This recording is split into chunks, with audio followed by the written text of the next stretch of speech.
মানুষ শোনো, আল্লাহ রব্বুল আলামিন এই যে খানায়ে কাবা, এই খানায়ে কাবার উপরে প্রতিদিন 120টা রহমত নাজিল করে।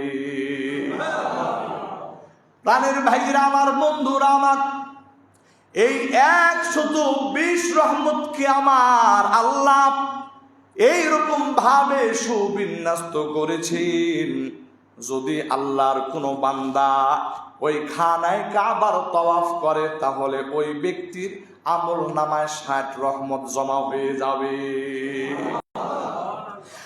আর যদি কোন আল্লাহর বান্দা খানায়ে কাবার মধ্যে নামাজ আদায় করেন, হারামের এই অংশের মধ্যে আল্লাহর কোনো বান্দা যদি নামাজ আদায় করে তাহলে ওই বান্দার জন্য আল্লাহর পক্ষ থেকে নির্ধারিত 40টা রহমত চলে যাবে।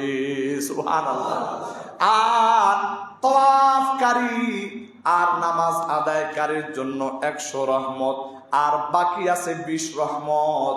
এই 20টা রহমত আমার আল্লাহ রব্বুল আলামিন শুধুমাত্র ওই বান্দাদেরকেই দান করবেন যারা আল্লাহ পাকের প্রতি মুহাব্বত রেখে, আল্লাহ পাকের প্রতি ভালোবাসা রাখিয়া বাইতুল্লাহর দিকে মুহাব্বতের নজরে তাকাবে, বাইতুল্লাহর দিকে ভালোবাসার নজরে তাকাবে, বাইতুল্লাহর প্রতি মুহাব্বত নিয়ে ওই ঘরের দিকে দৃষ্টিপাত করবে।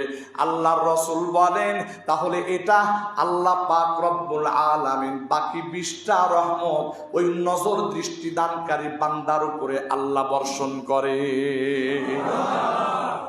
প্রাণের ভাইরা আমার, বন্ধুরা আমার, ওই খানায়ে কাবা, এই খানায়ে কাবা কিন্তু সাধারণ কোনো ঘর নয়।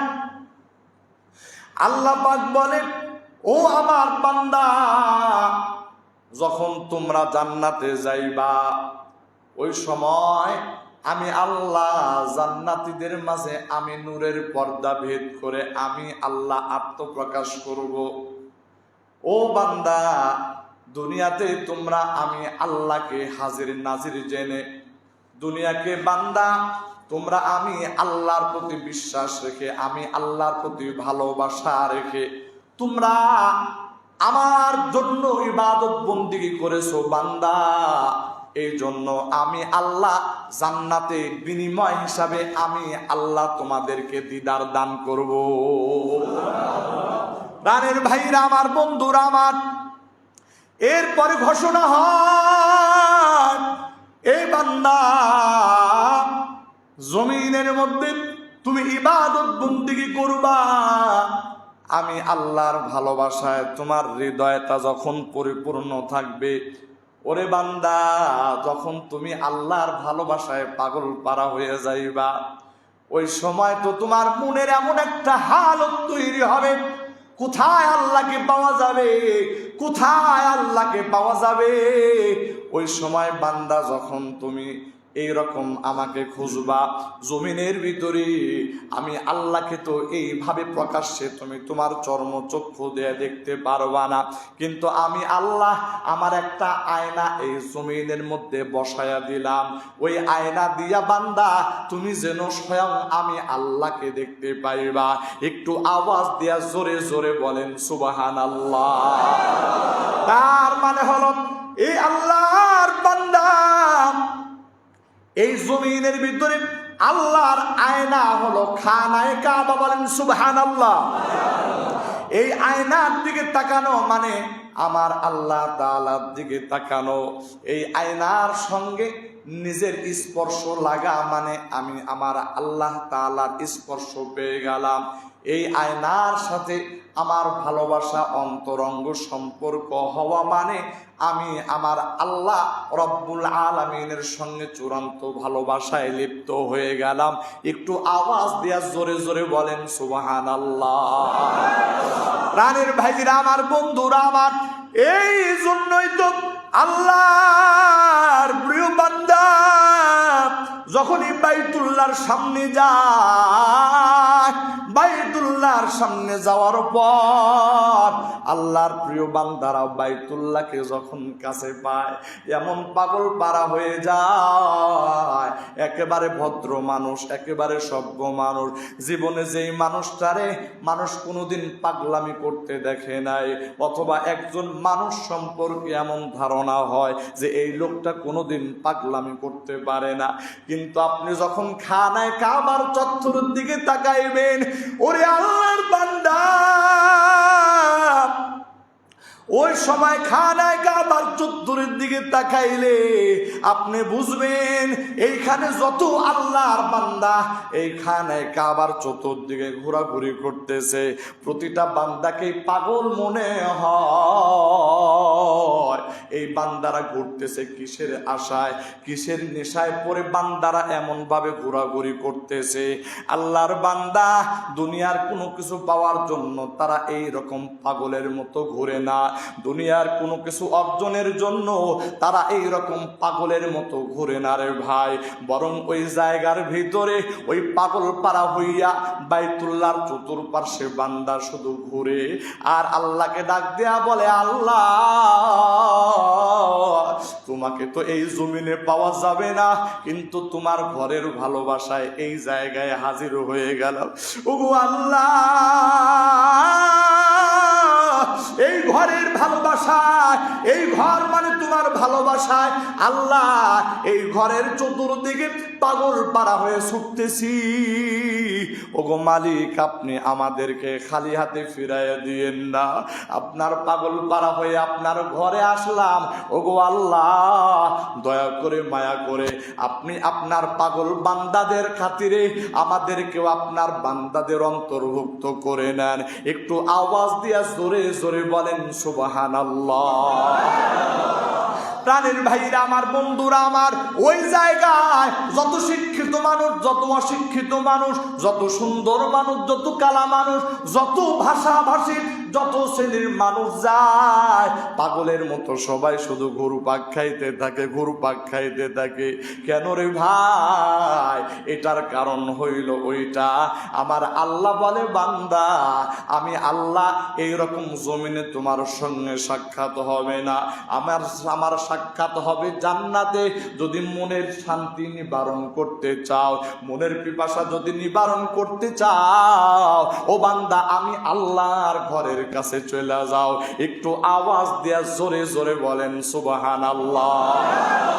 এই জন্য আমার আল্লাহ নবীজির মাধ্যমে শোনায় দিয়েছে, ও পয়গম্বর আপনি ঘোষণা করে দেন, যেই বান্দা আমি আল্লাহর ঘর জিয়ারত করবে, যেই বান্দা আমি আল্লাহর ঘরের হজ করবে, এই হজ করার দ্বারা আমি আমার বান্দাকে কি পুরস্কার দিব। হাদিসে পাকের মধ্যে আছে, আল্লাহর রাসূল ইরশাদ করেন, যেই বান্দা আল্লাহর ঘরের হজ করবে, আমার আল্লাহ ওই বান্দাকে জান্নাত ছাড়া দ্বিতীয় আর কোনো বিনিময় দিবেন না।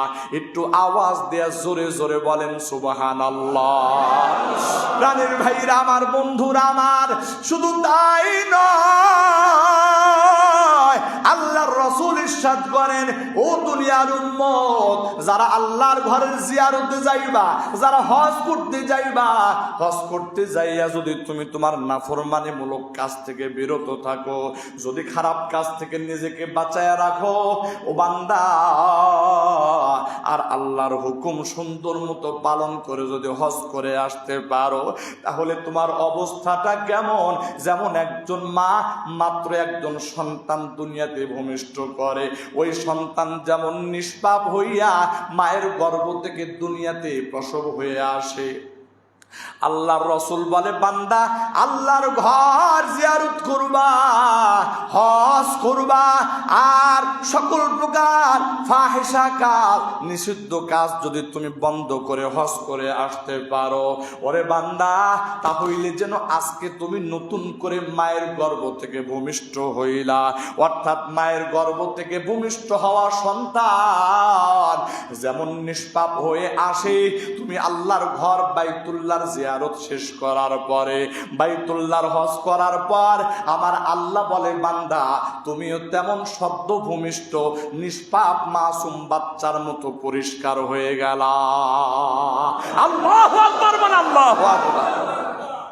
প্রাণের ভাইরা আমার, বন্ধুরা আমার, এই জন্যই তো পাগল যারা, আল্লাহর ঘরের পাগল যারা, আল্লাহর ঘরের জন্য ছুটে দৌড়ায়।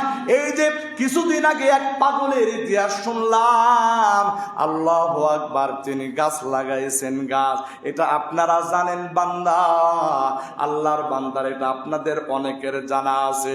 ওই আল্লাহর বান্দা এই বছর হজে যাইতেছে, তার হজে যাওয়ার ইতিহাসটা শুনে আশ্চর্য হয়ে গেল। মানুষের কলিজার ভিতরে কি পরিমাণ আবেগ থাকতে পারে রে ভাই। আল্লাহর বান্দা আল্লাহর ঘরের জিয়ারত করার জন্য আল্লাহর বান্দা জমিনের মধ্যে গাছ রোপণ করেছে, গাছ লাগায় দিয়েছে। গাছ লাগানোর পরে আল্লাহর বান্দা ক্ষান্ত হয় না। আল্লাহর বান্দা আল্লাহকে ডাক দেয়া বলে, আল্লাহ আমি একজন গরিব মানুষ, দুর্বল মানুষ, অসহায় মানুষ, ওগো মালিক, তোমার ঘরের জিয়ারত করব এমন সামর্থ্য আমার নাই। আল্লাহর বান্দা প্রতি রাতের বেলা তার হাতের লাগানো গাছ, এই গাছের কাছে যাইয়া গাছকে জড়াইয়া ধরিয়া চোখের পানি ফালাইয়া বলে, আল্লাহ আমি তো তোমার ঘরের জিয়ারত করার জন্য নিয়ত করলাম, যদি তুমি দয়া করো, যদি তুমি কবুল করো গো আল্লাহ, তাহলেই তো তোমার ঘর জিয়ারত করা আমার জন্য সৌভাগ্য হবে। আর যদি তুমি কবুল না করো রে মালিক, তাহলে তো এই অক্ষম বান্দা জীবনও তোমার ঘরে হাজির হতে পারবে না। এই কথা বলিয়া আল্লাহর বান্দা প্রতি রাতে রাতে ওই যে তার নিজের হাতে লাগানো গাছগুলো, এই গাছগুলো জড়ায়া ধরে ধরে কান্নাকাটি করে করে অবশেষে আমার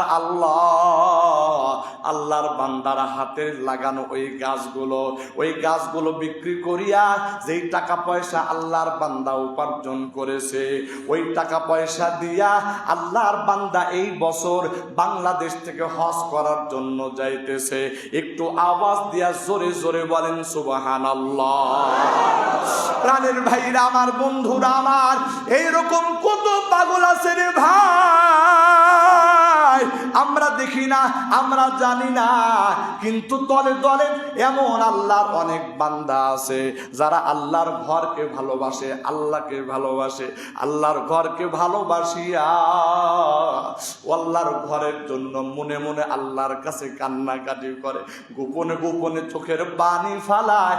যদি আল্লাহর কোনো বান্দা এই সময়ের ভিতরে বাইতুল্লাহর প্রতি মহাব্বত রাখিয়া এবং বাইতুল্লাহর প্রতি দিলের টান বুঝাইয়া মালিকের দরবারে যদি চোখের পানি ফালায়, যদিও আল্লাহর বান্দা ফকির হয়, তাহলেও আমার আল্লাহ ওই বান্দার চোখের পানির ওসিলায়, ওই ঘরের ভালোবাসার ওসিলায় আমার আল্লাহ ওই বান্দাকে তার ঘর পর্যন্ত নিতে পারে। একটু আওয়াজ দিয়া জোরে জোরে বলেন কথা ঠিক কিনা। প্রাণের ভাইরা আমার, বন্ধুরা আমার, এই দুনিয়ার একজন বিখ্যাত পাগল ছিল রে ভাই, তার নাম ছিল হযরত মোল্লা আব্দুর রহমান জামি রহমাতুল্লাহি আলাইহি। এই পাগলটাও ছিল এমন একজন পাগল যার মনের ভিতরে বাইতুল্লাহর ভালোবাসার কোনো কমি ছিল না, যার মনের ভিতরে রওজাতুল জান্নাহ অর্থাৎ রিয়াজুল জান্নাহ, আল্লাহর রাসূলের রওজা শরীফের প্রতি ভালোবাসার কোনো কমি তার অন্তরের ভিতরে ছিল না। আল্লাহর বান্দা, তার জীবনে তিনি একজন ফার্সি কবি ছিলেন, আব্দুর রহমান জামি। এই সময়টা ছিল 877 হিজরি সনের কথা। আল্লাহর বান্দা মোল্লা আব্দুর রহমান জামি রহমাতুল্লাহি আলাইহি তার অন্তরের ভিতরে ভিতরে রাসূলুল্লাহর রওজার প্রতি মুহাব্বত বড় প্রবল ছিল। আল্লাহর রাসূলকে ভালোবাসিয়া ওই পাগল কিছু পংক্তি বানাইছে, কিছু কবিতা বানাইছে। এই কবিতাগুলির ভিতরে আল্লাহর রাসূলকে ভালোবাসা সর্বোচ্চ পর্যায়ের ভাষা দিয়া, সর্বোচ্চ পর্যায়ের মনের আবেগ দিয়া, ভালোবাসা দিয়া রাসূলুল্লাহর জন্য কিছু কবিতা বানাইছে। আমার প্রাণের ভাইরা, আমার বন্ধুরা, আল্লাহর বান্দা অনেক দিন পরে একটা কাফেলা তার সন্ধানে আসে। বলে এই কাফেলার লোকেরা হজ করার জন্য মক্কা যাবে, মদিনায় যাবে। তখন আল্লাহর বান্দা মোল্লা আব্দুর রহমান জামি রাহমাতুল্লাহি আলাইহি, আর শুধু ৭৭ হিজরির কথা রে ভাই, ওই লোকটাও তিনি তখন ওই আল্লাহর রাসূলের লিখিত কবিতা নিয়া তার মনের আবেগ যে বাইতুল্লাহ হজ করার পরে যখন রাসূলুল্লাহর রওজার সামনে যাবে, রাসূলুল্লাহর রওজার সামনে যাইয়া মনের মাধুরী মিশ্রিত লেখা কবিতাটা আল্লাহর রাসূলকে শোনায়া আসবে। আমার বন্ধুরা, ওই মোল্লা আব্দুর রহমান জামি কাফেলার সঙ্গে দলবদ্ধ হইয়া আল্লাহর বান্দা বাইতুল্লাহর হজ করার জন্য রওনা দিয়েছে। বাইতুল্লাহর হজ সমাপ্ত হইয়া গেছে, এবার কাফেলা মদিনার দিকে রওনা করছে। যখন মদিনার দিকে রওনা করে তখন যেন প্রেমিকের মনকে আর দমায় রাখা যায় না। কাফেলার লোকেরা অবস্থান করতে চায়, শুধু আব্দুর রহমান জামি বলে ভাই আরেকটু আগানো যায় কিনা, আরেকটু সামনে যাওয়া যায় কিনা। এই কথা বলিয়া মদিনার রওজার পাশে, আল্লাহর রাসূলের রওজার পাশে দাঁড়ানোর ব্যাকুলতা তার সমস্ত কাফেলার লোকেরা জানতে পারে। আল্লাহর বান্দারা এইরকম ধীরস্থির ভাবে যখন আল্লাহর রাসূলের রওজার দিকে রওনা হয়ে গেছে, আমার প্রাণের ভাইরা, আমার বন্ধুরা, ওই সময় মদিনার যিনি শাসক ছিলেন, মদিনার শাসক স্বপ্নে দেখে আল্লাহর রাসূল তাকে বলতেছে, শোনো মিয়া শোনো, অমুক জায়গার থেকে একটা কাফেলা আসতেছে, এই কাফেলার ভিতরে একটা লোক আছে, ওর নাম হলো আব্দুর রহমান জামি, ওর চেহারার রং এমন, তুমি তাড়াতাড়ি এই আব্দুর রহমান জামিকে বারণ করো, এই আব্দুর রহমান জামিকে তাড়াতাড়ি আটকায়া দাও, যাতে করে আব্দুর রহমান জামি আমি রাসূলুল্লাহর রওজার পাশে দাঁড়াইতে না পারি। প্রাণের ভাইরা, আমার বন্ধুরা, আমার মদিনার ওই শাসক স্বপ্ন দেখার পরে ধরফর করে বিছানার থেকে উঠে বসিয়া গেছে। তাড়াতাড়ি পুলিশ খবর দেয়, বাহিনী খবর দেয়, প্রশাসনের লোকদেরকে খবর দেয়, তাড়াতাড়ি যাও, অমুক জায়গার দিকে মনে হয় আগায় আসতেছে, মদিনার দিকে একটা কাফেলা আসতেছে, ওই কাফেলার ভিতরে একজন পাগল মনে হয় এমন আছে যে কিনা যার ব্যাপারে আমি স্বপ্নে দেখলাম আল্লাহর রাসূল তাকে মদিনায় আসতে বারণ করেছে। তাড়াতাড়ি যাও, আব্দুর রহমান জামি নামের লোকটাকে তাড়াতাড়ি আটকায়া দাও, সে যেন কোনোভাবেই মদিনাতুল মুনাওয়ারায় প্রবেশ করতে না পারে। মদিনার শাসক এই স্বপ্ন দেখার পরে উনি প্রশাসন পাঠায়া দিয়েছে, প্রশাসনের লোকেরা আছে, একটা কাফেলা পাইছে, বলে এখানে কি আব্দুর রহমান জামি নামের কোন লোক আছে? বলে হ্যাঁ, এই তো আব্দুর রহমান জামি। আব্দুর রহমান জামিকে সামনে নিয়ে বলে, মিয়া তুমি কি এমন কাজ করছো, তাড়াতাড়ি ভেগে যাও, তুমি আর এই কাফেলার সাথে মদিনায় যাইতে পারবা না, তোমাকে স্বয়ং মুসলমানদের গভর্নর নিষেধ করে দিছে। উনি আশ্চর্য হয়ে গেছে, কি ব্যাপার, আমি একজন সাধারণ মানুষ, আমি একজন নগণ্য মানুষ, কত লক্ষ লক্ষ মানুষ মক্কা শরীফ আসে বাইতুল্লাহর জিয়ারতের জন্য, কত লক্ষ লক্ষ আশিকরা আসে আল্লাহর রাসূলের রওজা শরীফ জিয়ারত করার জন্য, কাউকে তো বাধা দেওয়া হয় না, বাধা দেওয়ার কোনো সিস্টেমও নাই, তাহলে আমার ক্ষেত্রে এই বাধা আসবে কেন? আমি তো তেমন গুরুত্বপূর্ণ কোনো ব্যক্তি না, আর আমি তো একজন নগণ্য মানুষ। উনি অস্থির হয়ে গেছে, বলতেছে ভাই আমার ব্যাপারে নিষেধাজ্ঞা কেন, কোনো কারণ আপনারা জানেন? বলে না, তোমার ব্যাপারে কোনো কারণ আমরা জানি না, তবে মদিনার শাসক স্পষ্ট তোমার নাম বলে নিষেধ করেছে। খবরদার তোমাকে যেন মদিনাতুল মুনাওয়ারায় প্রবেশ করতে দেওয়া না হয়। আল্লাহর বান্দা এবার কাফেলার লোকদের সঙ্গে তিনি পরামর্শ করলেন। কাফেলার লোকেরা বলে, রে ভাই, মদিনার শাসক যেহেতু নিষেধ করেছে, তোমার সামনে যাওয়া ঠিক হবে না।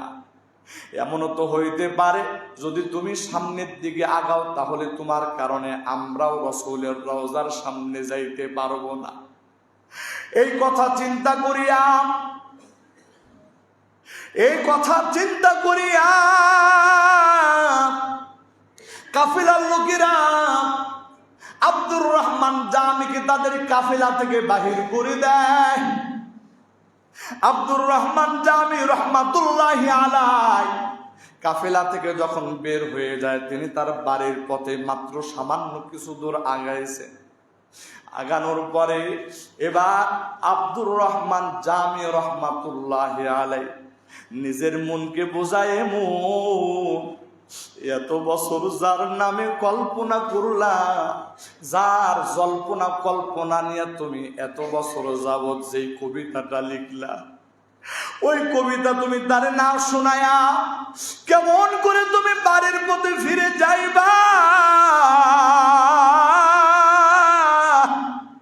এটা তোমার মন কিভাবে মানবে? এই কথা যখন তার মনের ভিতরে জাগ্রত হয়ে গেছে, চিন্তায় পড়ে গেলেন এখন কি করা যায়।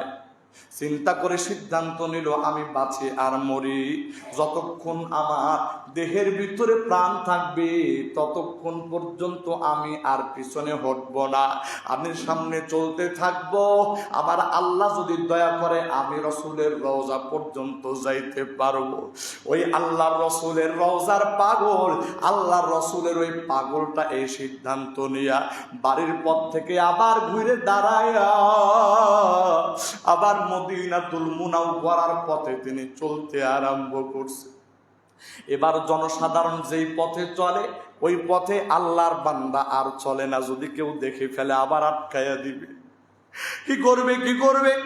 পাহাড়ের গিরিপথ, একেবারে ভয়ঙ্কর পথ, ঝুঁকিপূর্ণ পথ, যেই পথে জীবনের ঝুঁকি যেই কোনো সময় চলে আসতে পারে।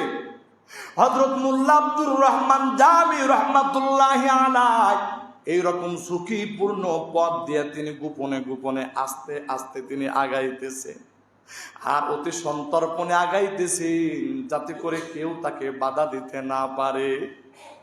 আমার প্রাণের ভাইরা, এবার দ্বিতীয় রাতের ভেতরে আবার ওই বাদশাকে অর্থাৎ মদিনার শাসককে স্বপ্নে আল্লাহর রাসূল বলে, ও মিয়া, ওই আব্দুর রহমান জামি তো আবারও মদিনার দিকে পথ দিয়েছে, রওনা দিয়েছে, তাড়াতাড়ি যাও, তারে আটকায়া দাও, তাড়াতাড়ি তারে আটকায়া দাও।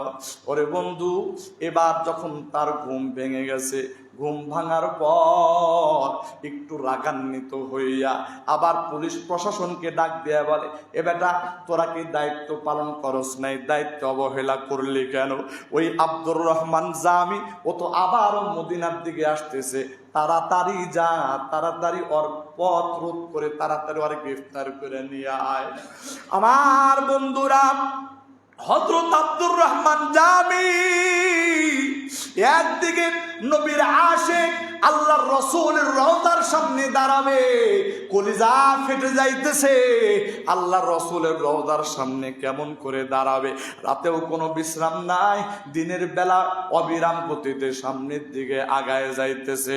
একটু দূর অগ্রসর হওয়ার পর আবার হঠাৎ করে ওই পুলিশ বাহিনীর লোকেরা তার সামনে হাজির। ডাক দেয়া বলতেছে, ওই মিয়া, তোমারে না নিষেধ করলাম তুমি মদিনায় যাইবা না, আবার তুমি কেমনে করে মদিনায় যাইতেছ? মদিনার শাসক না তোমারে নিষেধ করছে? এবার আল্লাহর বান্দা চোখের পানি সারিয়া দিয়া দুইটা হাত মাওলার দিকে উঠাইয়া বলে, মাওলা, আমি কোন আসামি? এত লক্ষ লক্ষ মানুষ তোমার রাসূলের রওজা জিয়ারত করতে যাইতে পারে, আমি এমন কোন অন্যায় করলাম রে মালিক, যে অন্যায়ের কারণে তুমি আমারে তোমার রাসূলের রওজায় হাজির হতে দিবা না? এই কথাগুলি বলিয়া আল্লাহর বান্দা দিল ফাটিয়া চোখ দিয়া টপ টপ করে পানি গড়াইয়া পড়তেছে, দাড়ি ভিজে গেছে, বুক ভিজে গেছে। আল্লাহর বান্দা পাগল পারা হইয়া শুধু মদিনার আশেক, মদিনার আশেক, মদিনায় যাবে এই কথা তার জবানে। এইদিকে পুলিশ প্রশাসন তারে গ্রেফতার করিয়া বাদশাহ অর্থাৎ মদিনার শাসকের জেলখানায় তারে ভইরা রাখছে।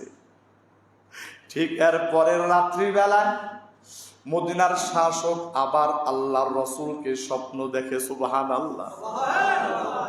ডাক দিয়া বলে, রে মদিনার শাসক, আবার ওই পাগল আশেক রে কেন জেলখানায় ভরছো? আল্লাহু আকবার বলে, ওই পাগল আশেক রে কেন জেলখানায় ভরলা? জেলখানায় ভরার মতো কোনো অন্যায় তো সে করে নাই। আল্লাহর রাসূল সাল্লাল্লাহু আলাইহি ওয়াসাল্লাম যখন মদিনার শাসককে এই কথা বললেন, মদিনার শাসক আবার জিজ্ঞেস করে, ইয়া রাসূলুল্লাহ, ইয়া হাবিবাল্লাহ, যদি এই লোকটা মদিনায় যাবে তাহলে অসুবিধাটা কি? আল্লাহর রাসূল জানায়া দেয়, এই লোকটা এমন একজন আশিক, আমার এমন একজন পাগল উম্মত, এমন একটা কবিতা লিখছে, এই কবিতা সে আমার রওজার পাশে দাঁড়ায় পড়তে চায়। ওই কবিতার ভাষা এত মর্ম বেদনা দেয়, ওই কবিতার ভাষা এত মর্মান্তিক, ওই কবিতা যদি আমার রওজার পাশে আসিয়া পড়তে পারে, আমি রাসূলের জন্য ওয়াজিব হয়ে যাবে আমার মোল্লা আব্দুর রহমান জামির সঙ্গে সরাসরি মোলাকাত করা। আল্লাহু আকবার, আল্লাহু আকবার। প্রাণের ভাইরা আমার, বন্ধুরা আমার, এবার মদিনার শাসক আর বিছানায় থাকতে পারে না। মদিনার শাসক পাগল পারা হইয়া নিজেই উঠে যায়। উঠিয়া ওই আশিক রাসূল যাকে জেলখানার ভিতরে আটকায়া রাখছে তার পাশে যায়, দুইটা হাত জড়ায়া ধরে বুকের মধ্যে লাগায়, তার কপালের মধ্যে চুমু খায়, আর চোখের পানি ছেড়ে দিয়ে বলে, ও আব্দুর রহমান জামি, আমি মদিনার শাসক তোমার প্রতি অন্যায় করেছি, জুলুম করেছি, আল্লাহর দিকে তাকায়া আমার অপরাধ তুমি ক্ষমা করে দাও, তোমার সঙ্গে বেয়াদবি হয়ে গেছে, আল্লাহর দিকে তাকায়া তুমি আমার অপরাধ ক্ষমা করে দাও। আব্দুর রহমান জামি তো কিছুই বুঝে না, তিনি অপ্রস্তুত হয়ে পড়লেন, তিনি আশ্চর্য হয়ে গেলেন। তিনি ডাক দিয়া বললেন, ও মদিনার শাসক, আপনি এত বড় একজন সম্মানিত মানুষ, আমি একজন সাধারণ মানুষ, আপনি কেন আমার কাছে ক্ষমা চাইতেছেন? কি অন্যায় আপনি করেছেন? এবার মদিনার শাসক ডাক দিয়া বলে, শোনো, আল্লাহর রাসূল গত 3 রাত ধরে আমি আল্লাহর রাসূলকে স্বপ্ন দেখতেছি।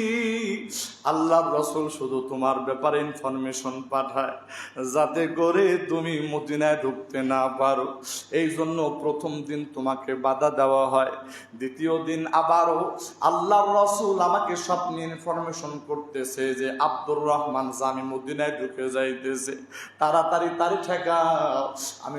আমি মনে করলাম বুঝি তুমি আল্লাহর রাসূলের শানে কোনো বেয়াদবি করেছো, যার কারণে হয়তো বা আল্লাহর রাসূল তোমার মদিনায় প্রবেশ করা পছন্দ করতেছে না।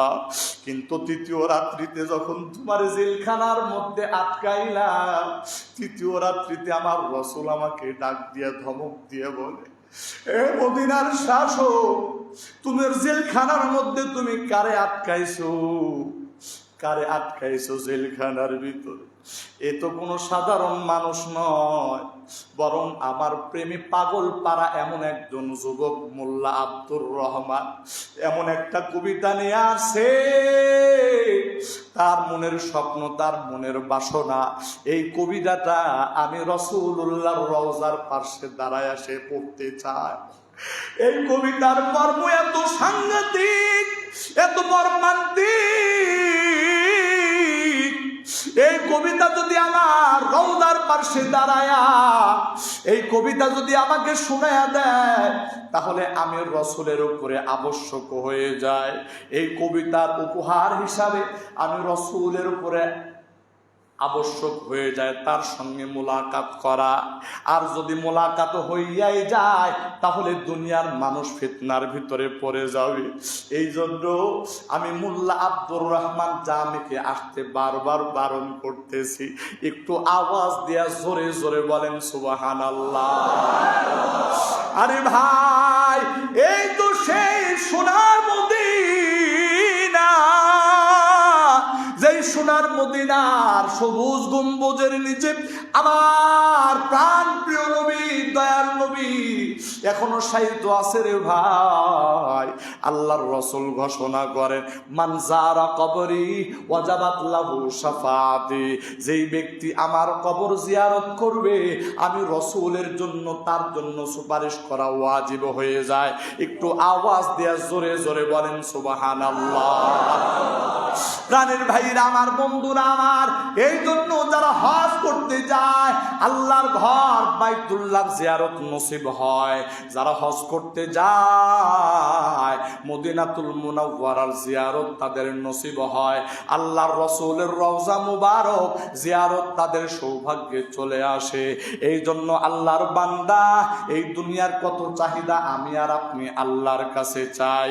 একটা চাহিদা এখন থেকে চাইব রে মালিক, জীবনে একবারের জন্য হলেও মক্কা মদিনা দেখার সৌভাগ্য দান করে দিও। একটু আওয়াজ দেয়া জোরে জোরে বলেন আমিন। প্রাণের ভাইরা আমার, বন্ধুরা আমার, এই যে খানে কাবার ইতিহাস, মুসলমানদের কিবলার ইতিহাস আপনাদের সামনে তুলে ধরলাম। এই কিবলার প্রতি আমার আপনার প্রেম ভালোবাসা থাকা, এটা ঈমানের অংশ। আমার আল্লাহ যাদেরকে তৌফিক দান করেছে তারা তো বাইতুল্লাহর জিয়ারত করার জন্য, হজ করার জন্য যাবে। যাদের তৌফিকে নাই, আমরাও হতাশ হব না, আল্লাহর কাছে বলবো, আল্লাহ যারা যাদের টাকা পয়সা আছে তারা যদি তোমার ঘর জিয়ারত করার জন্য যাইতে পারে, আমার টাকা পয়সা নাই বলিয়া আমি কি যাইতে পারবো না, এই চিন্তা করিয়া মনটারে ভাঙিয়া আল্লাহর দরবারে একটু চোখের পানি ফালায়া একটু চাইবেন, আল্লাহ মক্কা মদিনা না দেখায়া কবরে নিও না গো আল্লাহ। একটু বলেন, আল্লাহ মক্কা মদিনা না দেখায়া কবরে নিও না গো আল্লাহ। আল্লাহ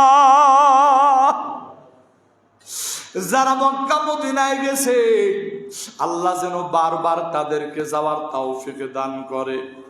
যারা জীবনে একবারেও যাইতে পারে না, আল্লাহ যেন অন্তত একবারের জন্য হলেও তাদেরকে কবুল করেন। একটু আওয়াজ দেয়া বলেন আমিন। আল্লাহ পাক আমাদেরকে তৌফিক দান করুন।